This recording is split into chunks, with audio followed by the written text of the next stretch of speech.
hello everyone আজি মই chicken pulao এটা ৰেচিপি শেয়াৰ কৰিছো নতুনকৈ যিসকলে বনাবলৈ শিকিছে বা প্ৰথমবাৰৰ বাবে বনোৱা সকলেও খুব ধুনিয়াকৈ ইজিলি এই ৰেচিপিটো বনাব পাৰিব ইয়াৰ কাৰণে মই 2 কাপ বাসমতি চাউল খুব ভালদৰে ধুই এখিনি 20 মিনিটৰ কাৰণে তিয়াই ৰাখিছো ইয়াত মই আধা কেজি চিকেন লৈছো বনাবৰ কাৰণে গটিকে চাউল ইয়াত মই 400 গ্ৰাম লৈছো এতিয়া ইয়াতে চিকেনখিনি নিমখ হালধি 2 চামুচ সৰু চামুচৰে Kashmiri red chilli powder Assamese ইয়াতে মই চিকেন মছলা আৰু আধা চামুচ গৰম মছলা দি গুটেইখিনি খুব ভালদৰে সানি লৈছো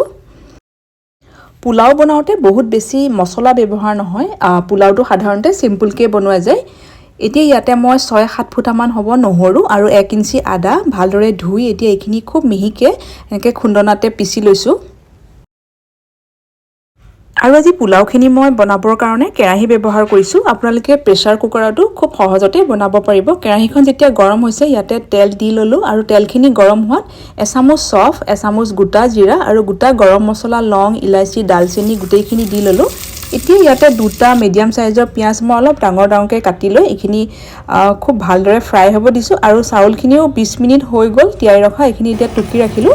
পিয়াজখিনি যেতিয়া খুব ভালদৰে ফ্ৰাই হৈছে ইয়াতে এতিয়া যিখিনি আদা নহৰু আমি খুন্দি ৰাখিছিলো আদা নহৰুখিনি দি লৈছো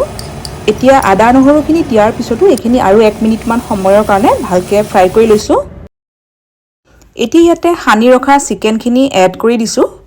আৰু এতিয়া গেছটো মই বহাই দিছো মানে গেছৰ ফ্লেমটো হাইত ৰাখিছো আৰু এনেকৈ প্ৰায় 5 মিনিট মান সময়ৰ কাৰণে চিকেনখিনি হাই ফ্লেমতে এনেকৈ ফ্ৰাই হ'ব দিছো চিকেনখিনি প্ৰথমতে এনেকৈ কন্টিনিউ লৰাই আছো আৰু এতিয়া এইখিনি ভালকে সিজিবৰ কাৰণে ঢাকি দিছো চিকেনখিনি যেতিয়া 80% মান সিজিব তেতিয়া ইয়াতে পোলাওৰ কাৰণে চাউলখিনি যোগ কৰিম এতিয়া ইয়াতে মই দুটা আলু অলপ ডাঙৰকে কাটি আলু কেটাও দি দিলো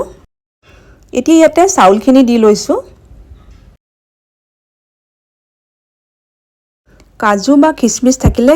এনেকৈ ইয়াতে দি দিবও পাৰে মই ইয়াতে 10-12টা মান কাজু আৰু কিশমিশ ভালকে ধুই ইয়াতে এতিয়া এড কৰি দিছো গুটেইখিনি খুব ভালদৰে মিক্স কৰি লৈছো আৰু ইয়াত এতিয়ালৈকে নিমখ মই এড কৰা নাই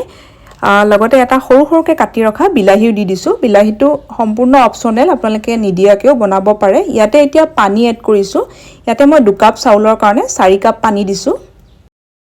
পোলাও বনাতে পানীৰ যিটো জোখ হেতু বহুত দৰকাৰী ইয়াত আমি 2 কাপ চাউল লৈছিলো গটিকে 2 কাপ চাউলৰ কাৰণে ইয়াতে 4 কাপ পানী ললো নিমখটো মই অকমান কম যেন লাগিলে গটিকে ইয়াতে সোৱাদ অনুসৰি নিমখ এচামুচ ঘিউ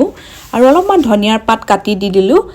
এতিয়া গেছৰ ফ্লেমটো একেবাৰে লো কৰি দিছো আৰু এইখিনি 12-15 মিনিটৰ কাৰণে সিজিব দিছো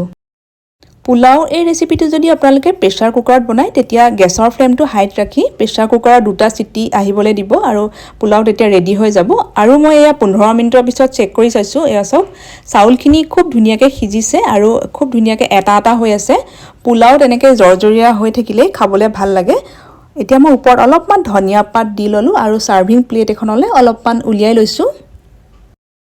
ৰেচিপিটো যদি চাই ভাল পালে লাইক আৰু শেয়াৰ কৰি দিব আৰু আজিৰ এই ৰেচিপিটো চোৱাৰ কাৰণে আপোনালোকক ধন্যবাদ জনাইছো